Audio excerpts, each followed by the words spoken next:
श्री द्वारकेश्वर जयती चैनल में आप सभी का स्वागत है। आज हम सुनेंगे पुरुषोत्तम मास की कथा का 13वां अध्याय। बोलो श्री गजानन जी महाराज की जय, सरस्वती मैया की जय, पुरुषोत्तम भगवान की जय। सूत 13 आज का पाठ। पुरुषोत्तम मास की कथा 13वां अध्याय। दृढ़ धनवा का आख्यान, विशेष माता पिता की सेवा की कथा, कीर्तन पुरुषोत्तम सहस्र नामावली, श्री कृष्ण मंत्रमाला। ऋषभ ऊचु सूत सूत महाभाग, वदनो वदताम वर दृढ़ धनवा कथम प्राप पुरुषोत्तम सेवनाथ। शौनकादि ऋषियों ने पूछा, हे महाभाग्यशाली सूत, हे वक्ताओं में श्रेष्ठ सूत, पुरुषोत्तम मास के सेवन से दृढ़ धनवा राजा उत्तम राजा कैसे हुए। सूत पुराणी बोले, हे मुनि श्रेष्ठो, अब मैं आपको राजा दृढ़ धनवा की कथा कहता हूँ, वह सुनो। हे देश का राजा चित्रधर्मा था। वह बड़ा पराक्रमी और बुद्धिमान था। उसको एक पुत्र था, उसका नाम दृढ़ धनवा था। वह सर्वगुण संपन्न था, सत्य बोलने वाला, धार्मिक और पवित्र कार्य करने वाला था। वह 4 वेदों को जानने वाला था। वह एक बार सुनने के बाद सब याद कर लेता था। अपने गुरु के वहाँ शिक्षा प्राप्त करके गुरु दक्षिणा देकर वह अपने घर वापस लौटा था। अपने पुत्र को राज्य का कारोबार संभाल सके ऐसा शक्तिशाली बना देखकर राजा चित्रधर्मा ने प्रभु नाम स्मरण में बाकी के दिन बिताना सोचा। अपने पुत्र को राजगद्दी देकर पुतः ऋषि के आश्रम में चला गया। वहाँ निष्प्रिय और बिना आहार तप करने लगा। कुछ समय तक तप किया, बाद में वह श्री हरि के धाम में चला गया।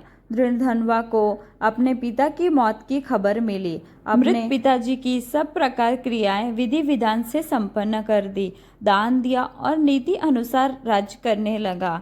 विदर्भ देश की राज्य कन्या के साथ विवाह हुआ। बाद में 4 पुत्र और 1 पुत्री हुई। चित्रवाग, चित्रवाह, माणिमान और चित्रकुंडल पुत्र थे, जबकि चारुमती नाम वाली पुत्री थी। दृढ़ धनवा को एक दिन विचार आया, मैं हर तरह से सुखी हूँ, इसका कोई अगम्य कारण होना चाहिए। मैंने कौन सा ऐसा व्रत किया होगा, तप दान पुण्य किया होगा जिससे मैं सुखी हूँ। ऐसे विचार में वह डूब जाता था। एक दिन की बात है, सुबह होते ही दृढ़ धनवा अपने नित्य कर्म संपन्न होकर घोड़े पे सवार होकर अपने अंगरक्षकों के साथ शिकार के लिए चला। वहां कोई मृग पर तीर चलाया। तीर मृग को लग तो गया, मगर मृग तीर के साथ वहां से दौड़ गया।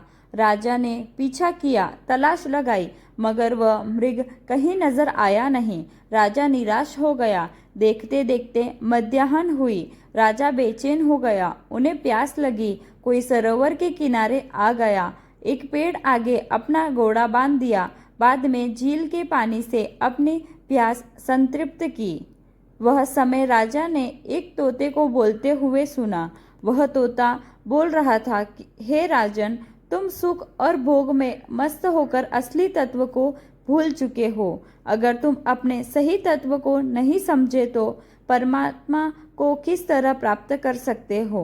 तोते की इस तरह की बात सुनते ही दृढ़ धनवा विस्मित हो गया। उसे लगा कि तोता स्वरूप सुखदेव जी तो कहीं मुझे उपदेश नहीं दे रहे।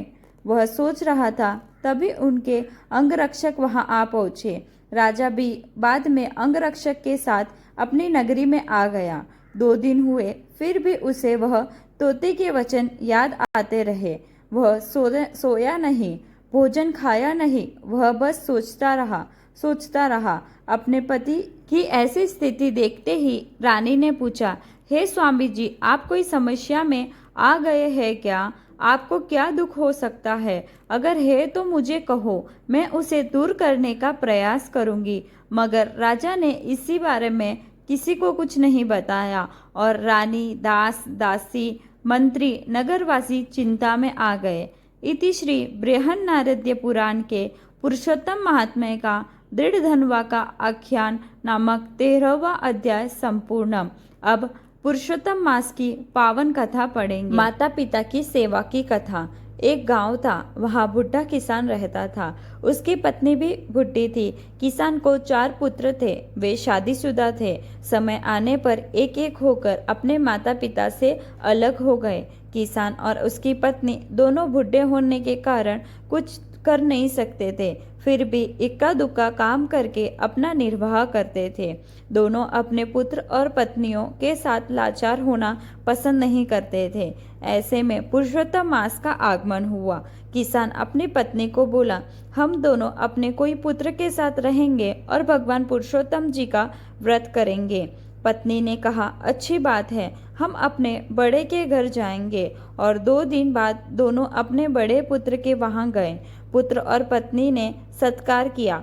बातों बातों में किसान बोला, भगवान पुरुषोत्तम मास आ गया है, अतः हम 1 मास तक यहाँ रहेंगे और प्रभु भजन करेंगे। जैसे 1 मास का नाम आया तो पुत्र और पत्नी दोनों के मुंह बिगड़ गया, मानो कोई गलत चीज खाई हो।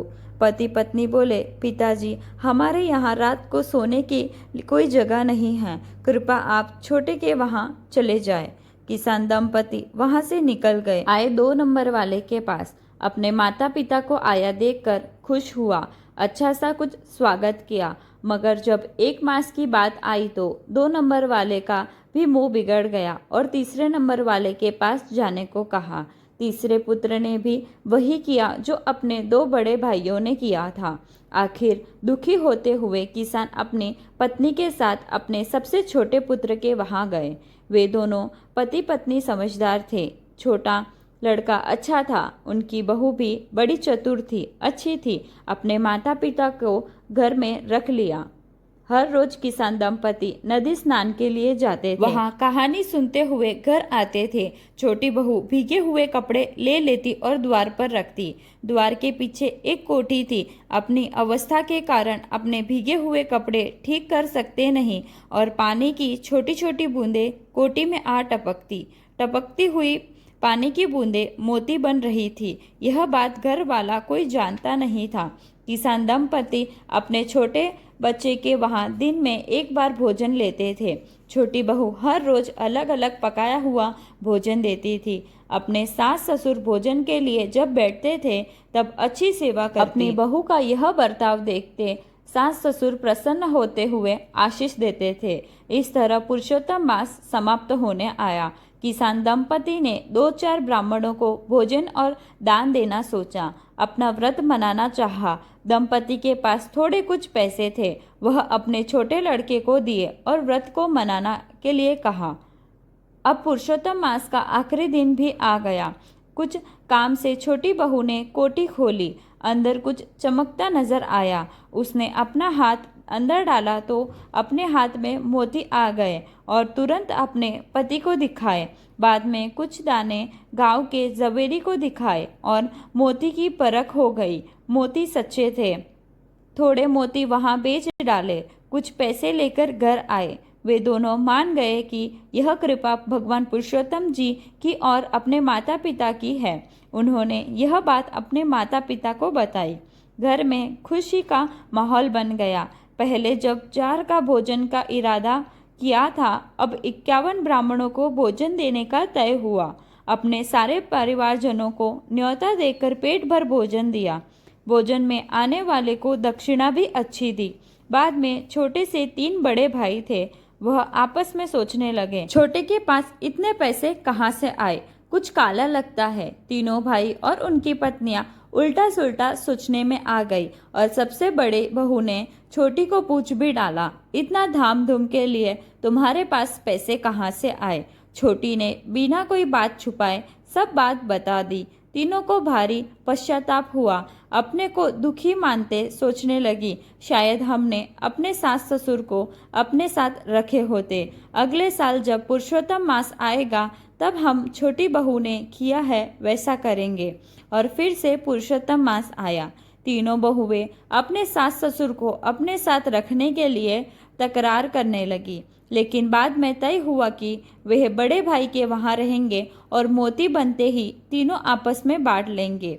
बड़ी बहू ने पहले दिन अपने सास ससुर बता दिया कि जब तुम नदी से स्नान समाप्त कर आते हो तब भीगे हुए कपड़े मुझे देना, इसे आप मत झटकना।